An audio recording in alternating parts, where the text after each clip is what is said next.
Senior, daytime sleeping destroys health. How to fix it. Picture this. You're sitting in your favorite armchair, the afternoon sun spilling through the window, warming your hands. Your eyelids grow heavy, and before you know it, you're drifting into a nap, 2, maybe 3 hours gone. It feels like a sweet escape, doesn't it? But what if I told you that this innocent habit could be silently unraveling your health? If you're over 60, those daytime naps might be more than a rest. They could be a thief, stealing your energy, your memory, even your heart strength. I'm not here to scare you, though. I'm here to hand you the keys to take back control. Welcome, dear friends, to today's journey. I'm your guide, a counselor who spent decades helping seniors, just like you, thrive through life's later chapters.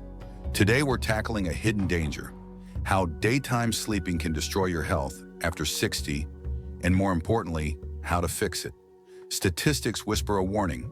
Over a third of older donkey adults nap excessively, and studies link it to heart trouble, memory fog, and restless nights. But here's the light in the shadows. You don't have to let it win. By the end of this video, you'll uncover science-backed secrets and simple steps to reclaim your nights, banish that daytime drowsy, and wake up feeling like the vibrant soul you are. Why stick around? Because this isn't just about sleep, it's about living. We'll explore why your body begs for naps, how they harm your heart and mind, and practical fixes you can start today. I'll share stories from folks like my neighbor Clara, who turned her nap-filled days into a life of zest, plus a final secret so powerful it could rewrite your golden years. If you're ready to trade exhaustion for energy, let's dive in. And if you're not subscribed yet, hit that button and ring the bell, because you deserve every tip we're about to share. Here we go. Section 1, the silent threat to your heart. Let's begin with the steady beat in your chest. Your heart, that faithful drummer who's carried you through decades of laughter, tears, and quiet mornings. Have you ever noticed how a long nap, say 2 hours sprawled on the couch, leaves you groggy instead of refreshed? Maybe you wake up blinking at the clock, feeling like you've lost the day rather than gained it. There's a reason for that, and it's not just a quirk of age. Daytime sleeping, especially those sprawling, unplanned stretches, can slip into your life like a shadow, quietly threatening the very engine that keeps you going. I want you to meet my friend Walter, a 72-year-old retired mechanic who could fix anything with a wrench and a grin. Picture him, hands rough as sandpaper from years under car hoods, a laugh that rolled like thunder through his small garage. Walter loved his afternoons. After a lifetime of 5 a.m. starts, he'd earned them, he'd say. His ritual was simple: lunch with a sandwich and coffee, then a nap on his old recliner, the one with the faded plaid that creaked when he settled in. 2 hours, sometimes 3, he'd drift away, thinking it was his reward, his little slice of peace. "I've worked hard," he'd tell me over the fence. "This is my time now." But then something shifted. It started small. He'd wake from those naps feeling heavy, like his legs were dipped in molasses. "Just getting old?"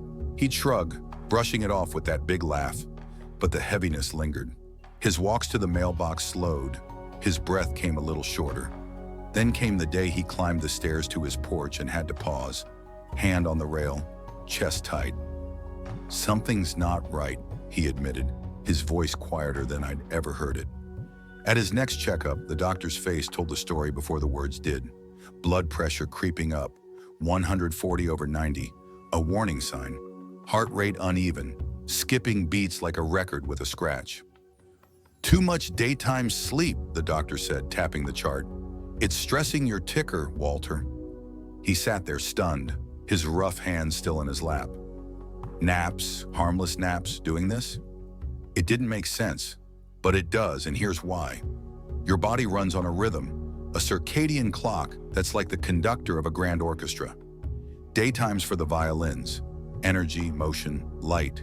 Nights for the cellos, deep, slow rest that heals. When you nap too long during the day, it's as if the conductor trips mid-song. The violins play into the night, the cellos stumble through the afternoon, and the music, the rhythm of your life, falters. Dr. Helen Carter, a geriatric cardiologist I've admired for years, puts it this way. Excessive napping disrupts sleep cycles, raising cortisol levels and straining the cardiovascular system. Cortisol's that stress hormone, the one that revs you up when danger's near. Too much of it, day after day, is like pressing the gas pedal on your heart when it's begging to coast. Studies back her up. Older adults napping over an hour daily face a 20% higher risk of hypertension, irregular rhythms, even heart disease. That's not a small number, it's a wake-up call. Let's paint it clearer. At night, when you sleep deep and true, your heart slows, 60 beats a minute, maybe less. It's idling, resting, repairing tiny wear from the day's work. Blood pressure dips, vessels relax, like a car engine cooling after a long haul. But those long naps, they steal that night rest. You doze in daylight, then lie awake at midnight, staring at the ceiling while your heart ticks on. Overworked. No pause, no reprieve. Over time, it's like running that engine without oil. Parts grind, strain builds, and one day it sputters. Walter felt that sputter, and it scared him. I thought I was doing myself a favor, he said, shaking his head. Turns out I was running on fumes. But here's the light breaking through the clouds. You can fix this. It's not about banning naps. They're not the enemy. A short one, 15 to 20 minutes, is like a quick tune-up, a burst of fuel without gumming the works. Walter didn't believe me at first. 20 minutes? That's not even a nap, he grumbled. But he tried it. Day one, he set a timer, napped after lunch, woke before the grog set in. Day two, he paired it with a walk, 10 minutes around his yard, waving at the neighbor's dog. By week's end, he called me over, eyes bright. I've got pep again, he said, thumping his chest. And look, stairs don't fight me no more. Months later, his doctor smiled at the numbers. Pressure down to 130/80, heart steady as a drum. I feel like I've tuned my engine, he laughed, that thunder back in his voice. You can tune yours too. Start where Walter did. Notice your naps. Are they quick lifts or long slumps? If they stretch past an hour, they're not resting you. They're rusting you. Try this. Next time you feel that pull, set a timer for 20 minutes. Lie back, close your eyes, let the world fade. Just a sip, not a gulp. When it dings, get up. Stretch, step outside, feel the air. It's not about willpower, it's about wisdom. Your heart's been your drummer all these years. Give it the rhythm it craves. We're just starting, friends. This is your heart story, and it's not done yet. Section 2, your brain under siege. Now let's climb the stairs to your mind, that wondrous attic where memories flicker like candlelight and thoughts weave like threads on a loom. Have you ever woken from a long nap, blinking into the afternoon, feeling like your thoughts are wading through molasses? Maybe you reach for a name, your old friends, your grandkid's pet, and it slips away, a fish darting through your fingers. That's not just a sleepy haze, dear friends. It's a whisper from your brain, a sign that daytime sleeping might be laying siege to the very place where your life stories live. Let me introduce you to Clara, my 68-year-old neighbor with a spirit as bright as her yarn basket. Picture her, curly gray hair pinned back, glasses perched on her nose, hands always busy with knitting needles or a crossword puzzle. Clara was the queen of her little world. Scarves for her granddaughters, Sunday puzzles solved by noon. But she had a habit. Every afternoon, she'd sink into her armchair, the one by the window with the patched cushion, and nap. 2 hours, sometimes more, she'd drift off, thinking it patched the holes from her restless nights. It's my reset, she'd say, her voice soft but sure, until it wasn't. It crept in slowly. She'd wake from those naps, eyes foggy, and fumble for her needles. Stitches dropped, patterns lost. I used to knit whole rows without a mistake, she told me one day, her hands trembling as she held a tangled scarf. Then the crosswords got harder, words she'd known for decades. 5 letters, a fruit, eluded her. Apple, she'd mutter later, frustrated, slamming the pencil down. Her daughter noticed too. Mom forgot where she parked at the market, she confided, worry creasing her brow. Clara felt it deepest. Sitting on her porch, tea gone cold, she whispered, I'm losing myself, aren't I? Her eyes glistened. Not with tears, but with a quiet terror. The kind that sneaks into your bones when you fear the mind you've trusted all your life is slipping away. It wasn't just age, though age plays its part. It was those naps, those long daylight escapes. Dr. James Lynn, a neurologist I've leaned on for wisdom, explains it like this. Deep sleep at night clears brain toxins and files memories. Daytime naps cut that short, risking cognitive decline. He's talking about amyloid proteins, sticky bits that pile up in your brain like dust in a neglected attic. Night's deep sleep is the broom, sweeping them out, keeping your thoughts clear, your memories sharp. But when you nap too long, 2 hours under the sun instead of 8 under the stars, you rob that broom of its time. Research backs him. Seniors napping over an hour daily face a 30% higher chance of memory fog, even dementia. That's not a maybe. It's a maybe not if you act. Think of your brain as a gardener in a grand estate. By day, it's out in the fields, planting seeds. Your grandson's laugh, the smell of rain on the walk, the tune you hummed at breakfast. The sun shines, the soil's rich, the seeds take root. But night's when the real work happens. Under moonlight, the gardener prunes, snipping wilted leaves, pulling weeds, watering deep. Those weeds, they're the toxins, the clutter. The pruning, it's your memory sorting, yesterday's lunch filed, last year's birthday locked safe. The water? That's repair, neurons stitching back strong. Long naps yank the gardener off duty midday. The estate overgrows, weeds choke the roses, paths tangle, flowers fade. Clara's naps were starving her nights, leaving her garden wild, her mind a maze. But here's the beauty. You can call that gardener back. Clara showed me how. We sat one evening, her yarn in her lap, and I asked, "What if we trimmed those naps?" She frowned. Those naps were her crutch. "Just try," I said. 20 minutes, no more. Day 1, she set a timer, napped after lunch, woke before the fog sank in. "It's not enough," she grumbled, but she humored me. Day 2, I dragged her for a walk. 10 minutes around her block, the air crisp, leaves crunching underfoot. She grumbled less. By week's end, she knit a row. Perfect stitches, no snarls. "Look at this," she beamed, holding it up like a trophy. Her daughter called a month later. "Mom remembered my dog's name, Rusty, without a hint." Clara sat me down, tea steaming, and said, "I'm me again. I thought I'd lost that." You can protect your mind, too. Your attic, your garden, your treasure chest. Start where Clara did. Cap those naps. 20 minutes early afternoon. A quick hoe in the soil, not a whole harvest. When the timer dings, rise. Stretch, sip water, feel the day. Then feed your brain. Read a page of that novel on your shelf. Call a friend and laugh. Tackle a puzzle. I love crosswords myself. 5 letters, a fruit. Apple every time. Night's your sanctuary. Let it sweep, let it prune. Clara's garden blooms now. Scarves pile up, puzzles stack solved. Yours can too. This isn't just about naps. It's about keeping the you you've built, the you love. Let's tend that garden together. Section 3. Why naps call to you. Ever wonder why that couch beckons after lunch, its cushions whispering your name like an old friend? You settle in, the clock ticks, and before you know it, the afternoon slipped away under a blanket of sleep. If you're nodding along, you're not alone. It's a pull so many of us over 60 feel, a gentle tug toward the nap that feels as natural as breathing. But here's the truth I've learned as your counselor. You're not lazy, dear friends. It's not weakness or weariness alone. It's your body, your heart, your life whispering clues, trying to tell you something's out of tune.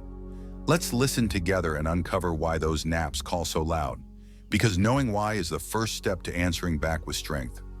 Picture my client Edith, an 81-year-old widow with eyes that held 1,000 stories and a voice softened by years of reciting poetry to her roses. Edith's days were quiet now, her house a hush since her husband passed. A man whose snores once filled the night like a distant train. She'd always been a light sleeper, but lately, sleep dodged her entirely. She'd lie in bed, the quilt pulled tight, counting shadows on the ceiling. each creak of the house a reminder of the silence he'd left behind. "I can't catch the stars anymore," she'd sigh, meaning sleep, her poet's way of naming the dark. By morning, she'd be hollow, eyes heavy as stones.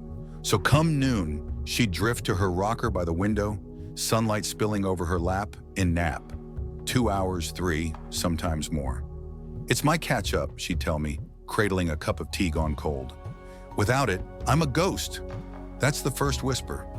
Nighttime sleep shifts as we age, like a tide pulling back from the shore. Your body makes less melatonin. Think of it as the lantern that lights your way to rest. In youth, it glows bright, guiding you into dreams. But after 60, that lantern dims. Less hormone, less signal to sleep. Dr. Sarah Miles, a sleep expert I've leaned on, says, melatonin production drops with age, fragmenting night rest. Edith felt it, tossing at midnight, awake at dawn, then surrendering to the day's embrace. It's not your fault, it's biology. But here's the catch. Those daytime naps, meant to patch the gap, deepen it. They dim the lantern further, leaving night even darker. Then there's the rhythm of your days. Remember when life buzzed? Work, kids, errands filling every hour? Now maybe retirement's slowed you, or stiff knees keep you indoors. Less motion, less energy burned, less need for night's deep rest. I saw this with Edith. Her garden grew wild, her walks shortened, her world shrank to that rocker. "I don't tire like I used to," she'd muse, but her body disagreed, pooling energy into drowsy afternoons. Health joins the chorus too. Arthritis, gnawing at joints, apnea stealing breath, meds for blood pressure leaving a sleepy haze. Edith took pills for her heart, little white tablets that dulled her days. "They make me foggy," she confessed, yet she napped anyway, thinking it was the cure. But the loudest whisper, it's the heart's own echo, loneliness. Without purpose, a visit, a laugh, a task. Time stretches thin, and naps rush in to fill it. Edith's house was a museum of memories, his chair empty, her poetry unread. "No one's waiting for me," she said once, voice breaking like dry twigs. Naps weren't rest. They were refuge, a way to pause the quiet. I've heard it from others. Tom, 76, napping after his wife's passing. Lila, 85, dozing since her kids moved far. Life's stillness can cradle you into sleep, but it's a cradle that rocks too long. Let's add a few more threads. Stress, worries about money, health, the world, can fray your nights, leaving you reaching for days' relief. Diet, too, heavy lunches, sugar spikes, can lull you into a doze. Edith loved her biscuits, a sweet comfort after soup, but they weighed her down. Each clue's a piece of your puzzle. For Edith, it was all of them. Sleepless nights, idle days, a lonely heart, a biscuit's pull. She didn't see it until we sat together, her pen scratching a list.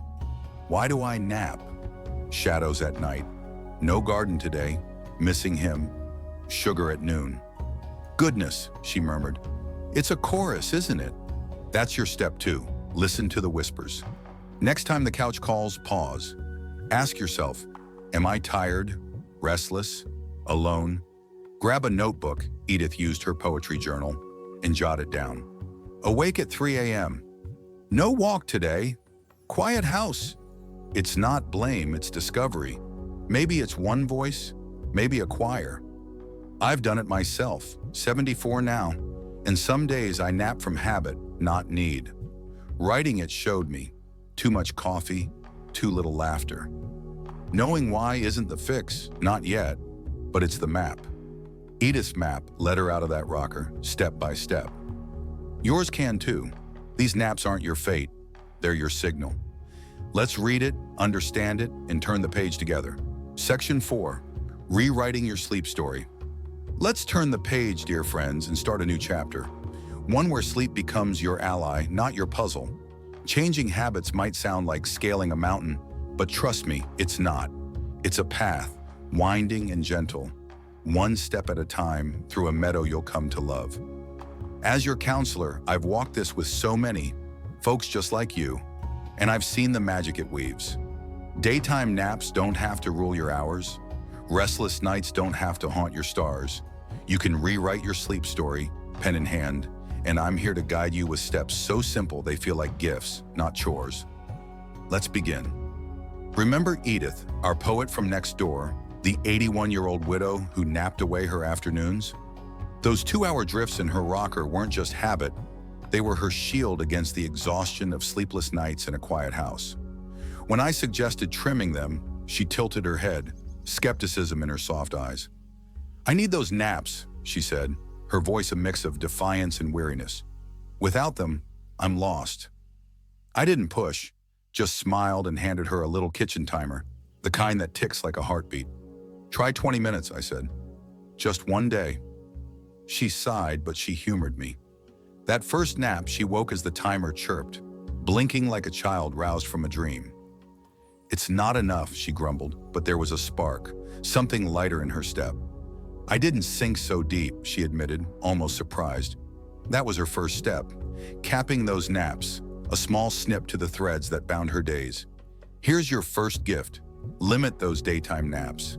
If the couch calls, answer, but briefly. Set a timer, 20 minutes, maybe 30 if you're generous, and let it be a quick sip of rest, not a drowning gulp. Early afternoon's best, before the sun dips too low." Edith found her sweet spot after lunch, when the dishes were done and the house hummed quiet. "It's like a pause," she said later, "not a fall. If you're tempted to stretch it, rise when it dings. Stretch your arms, sip water, feel the air. It's not about denying rest, it's about keeping it light so night can take the heavy load. Next, anchor your days with rhythm.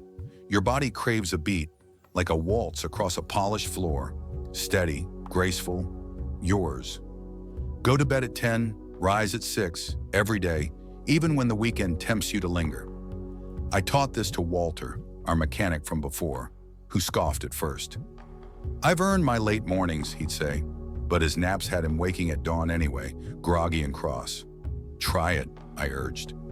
He set his old wind-up clock, 10 p.m. sharp, boots off, lights out.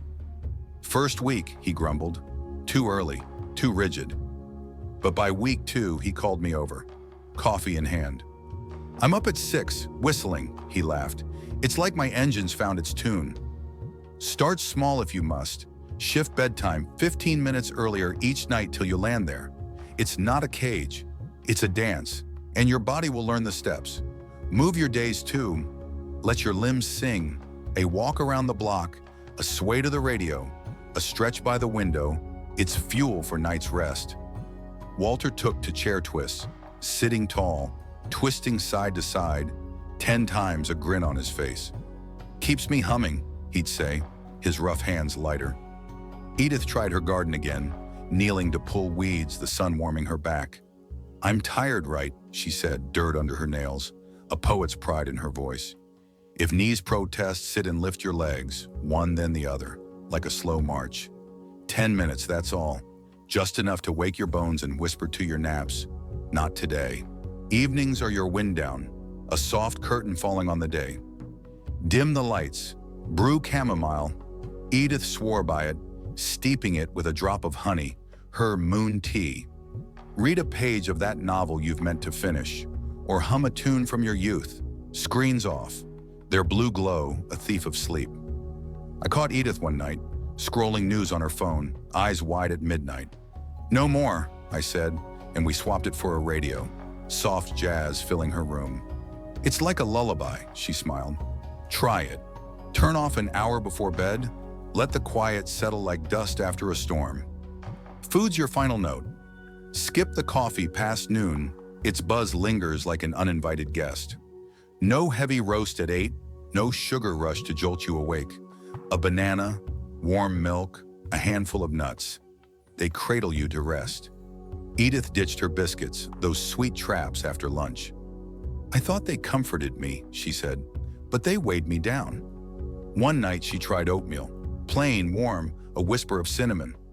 "I slept through," she marveled, her first full night in months. "These aren't rules. They're threads in a tapestry you're weaving, a sleep story you're rewriting." Edith didn't leap. She tiptoed. First the timer, then the garden, then the tea. "I'm not lost anymore," she told me, her rocker empty most afternoons now, her poetry notebook full again. "You don't have to fix it all today. Pick one. Maybe the 20-minute nap, the timer, your gentle nudge. Feel it shift, let it grow. Walter's waltz, Edith's garden, they're yours too. This isn't breaking habits, it's building a life, one steady beat, one quiet night at a time. You're the author now. Let's write something beautiful." Section 5. Crafting your nighttime haven. Now let's craft your nights into a haven, a harbor where your ship can dock, safe from the day's storms, cradled by calm waters. Good sleep isn't a fleeting dream or a stroke of luck. It's a stage you set, a gift you give yourself. As your counselor, I've seen it transform lives, turning restless tosses into gentle drifts. You don't need magic, dear friends.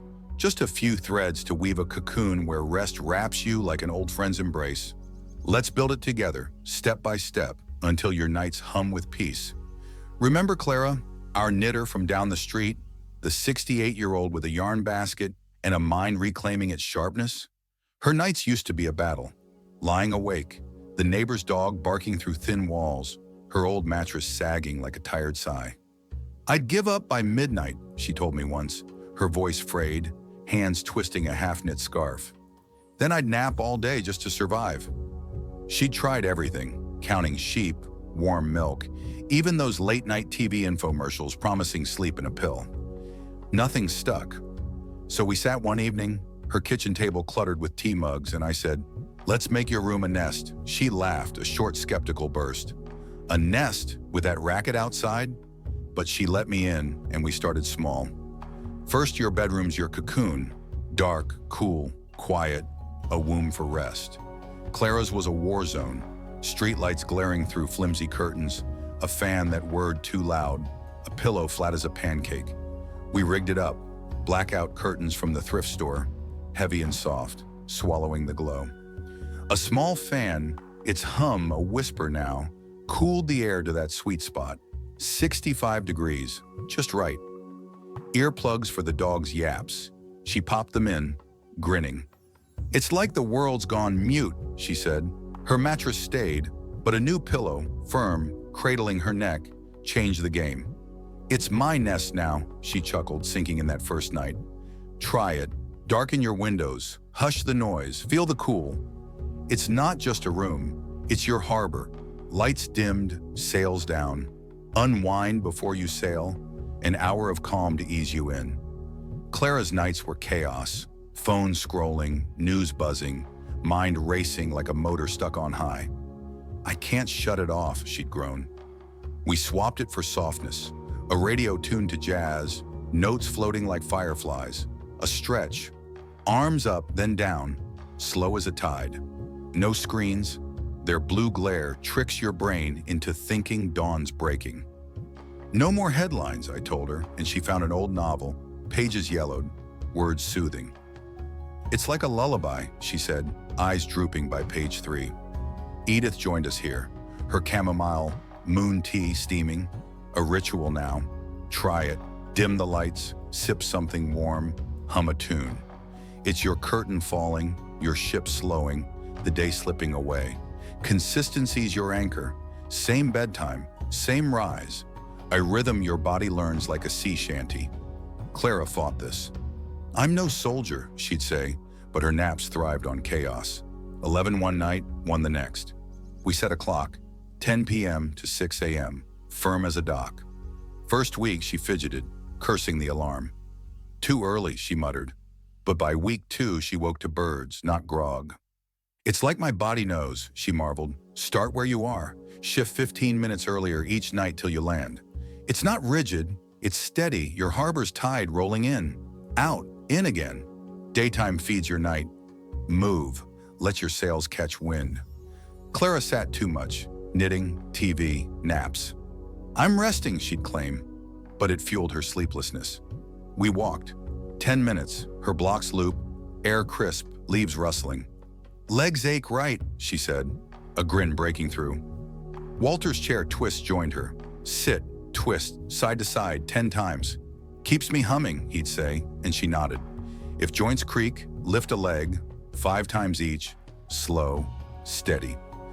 I'm sailing now, Clara laughed, her scarf piling up. 10 minutes, that's all. Tire your body, not your naps. Watch your cargo. What you eat, drink, carry to bed. No coffee past noon. Its buzz lingers like a foghorn. No heavy stew at 8. No sugar spike to jolt you. Clara loved her cookies, a late treat with tea. Comfort, she'd say, but they woke her at 2. We traded for almonds, a warm milk sip, gentle, grounding. Slept through, she beamed, first time in years. Hydrate by day, ease off at dusk, fewer trips to the helm. It's not restriction, it's balance. Your ship light, ready to drift. If sleep hides, don't wrestle it. Clara did, tossing, cursing the dark. Breathe, I said, 5 in, 5 out, like waves on a shore. She sat up, tried it, settled back. Calmer, she whispered. If it lingers, weeks of wake, talk to your doctor. Apnea, meds, something deeper might lurk. Clara's pills shifted once and rest followed. No shame, it's care, a captain checking the hull. This isn't effort, it's tending your harbor, your cocoon, your night's embrace. Clara's nest grew, curtains drawn, jazz low, pillow soft. I sleep now, she told me, knitting a scarf for me, her eyes bright. Not just naps, real sleep. You can too. Pick one, curtains, a stretch, a time. Feel it settle, let it grow. Your haven's waiting. Build it, sail it, rest in it. Night's yours again, a quiet sea under a gentle moon. Section 6, the rewards of reclaiming your days. Close your eyes for a moment, dear friends, and imagine this. You wake to the soft trill of birdsong filtering through your window, not the dull weight of grogginess pinning you down. Your heart hums a steady tune, your mind sparkles like a clear pool under morning light, and you rise with a spring in your step, ready to greet the day. Not just endure it. That's the treasure waiting when you reclaim your days, when you trade those long, draining naps for nights of deep, healing rest. As your counselor, I've seen it unfold. Lives not just patched, but rewoven into something radiant. Let's walk through these rewards together, because they're not just promises, they're yours to claim. Start with your heart, that faithful drummer who's marched you through decades. When you tame those daytime naps, letting night take its rightful place, your heart sighs in relief. Dr. Helen Carter, our cardiologist friend, says it best. Consistent sleep syncs your rhythms, easing blood pressure and cutting stress. It's like tuning an old radio. The static fades, the signal steadies. Picture Walter, our mechanic, striding to his mailbox now. No pause on the porch. His breath even, his numbers down. 130/80, a victory carved from shorter naps and evening walks. I feel the beat again, he told me, thumping his chest with a grin. You'll feel it too. Pressure dipping, that tightness loosening, your drummer playing a lighter, longer song. Then there's your mind, a garden blooming anew. Clara, our knitter, knows this well. Her naps once fogged her days. Stitches dropped, names lost, a scarf unraveling in her hands. I thought I'd fade, she said, her voice a whisper of fear. But with nights restored, 20-minute naps, jazz at dusk, she knit a scarf, no snarls, every loop tight. Look at this, she beamed, holding it up like a banner, her daughter's dog, Rusty, barking at her feet, name recalled in a flash. Research nods along. Deep sleep sweeps out toxins, locks in memories, sharpens your edges. It's your gardener back at work. Weeds gone, roses vivid, paths clear. You'll find it, keys in hand, not lost. A friend's face lighting up as you call her by name. No hesitation. That's not just clarity. It's you, whole again. Energy flows next, a current you'd forgotten. Picture this. You step outside, the breeze cool on your skin, legs carrying you to the park, not the couch. Edith felt it, her rocker empty now, her garden alive with her hands pulling weeds. Her afternoons spent with a book club, not a nap. I'm not hiding anymore, she said, her voice strong, her poetry shared with new friends. No more sluggish haze, No sinking into the day's middle. It's the walk with grandkids, their laughter tugging you along, the tea with a neighbor, cups clinking, stories swapped. "I've got steam now," Walter chuckled, his yard raked, his boots dusty from purpose. "You'll feel it. Life's pulse quickening, hours stretching with possibility. Your mood lifts too. A sunrise after too many clouds. Naps once cast shadows, irritation at the grog, a sigh at the mirror. But break that cycle, and the light returns." Clara noticed it first, her mornings brighter, her patience softer. "I don't snap at the cat anymore," she laughed, petting Rusty with a steady hand. "Sleep's a balm, less fog, more warmth." Edith felt it in her chest, gratitude replacing loneliness, a smile at the dawn instead of a frown. "I'm lighter," she said, her tea warm, her eyes bright. "You'll taste it. Less grumble, more hum. A day that feels like a gift, not a chore. And the grand reward? Your life blooms fuller, richer, yours again. Imagine this. You're in the garden, soil under your nails, the sun on your face, no urge to doze. Or at the table, grandkids giggling, a puzzle half done, your laugh joining theirs. Clara's knitting piled high, scarves for all, her hands steady, her days full. Edith's book club grew. She hosted, her voice reading aloud, her quiet house alive with chatter. "I'm here," she said, her notebook thick with new lines. Walter took his wife's old bike, rusty but rolling, pedaling to the corner store, wind in his hair. "I'm living, not just waiting," he grinned. "It's hobbies reborn, painting, baking, that trip you'd shelved. It's connection, friends called, letters sent, loneliness fading like mist. It's strength, your body firm, your spirit soaring. How do you claim it? Start small like they did." Clara cut naps, 20 minutes, not 2 hours, her timer her guide. Edith walked, 10 steps, then 10 more, her garden her goal. Walter dimmed lights, sipped tea, his clock said. "One thing I know," I told them. Then another. "Try it. Shorten a nap tomorrow. Step outside. Feel the shift. Each choice is a brick in your harbor, a note in your song." I've seen it. Folks at 75, 85, 95, eyes bright, days full. One client, Mary, 89, swapped naps for a watercolor class. Her first painting, a sunrise, hangs proud. "I'm awake now," she said, brush in hand. "These rewards aren't distant. They're here, waiting. Your heart steadies, your mind clears, your energy hums, your mood glows, your life expands. It's not just sleeping better, it's living fuller, breathing deeper, being you in a way you'd thought slipped away." Clara's scarves, Edith's poems, Walter's bike, they're your story too. Start today, trim a nap, take a step, sip that tea. Feel the sunrise creep in, the clouds part. You're not reclaiming days, you're rewriting your golden years, one vibrant, waking moment at a time. Here's the secret I promised.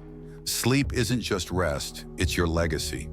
Every night you claim, every nap you tame, builds a you that shines, strong, sharp, alive. You've learned napping's toll, heart strain, brain haze, and why it calls loneliness, restless nights. You've got fixes, short rests, routines, havens. The lesson? You're the author of your days. Pick one tip, maybe 20 minutes, not 2 hours, and start tonight. If this lit a spark, hit like, share it with a friend, subscribe, ring that bell for more. Comment 1 if it helped, 2 if I can tweak it. You're not just aging, you're thriving. Sweet dreams, brighter days, yours for the taking.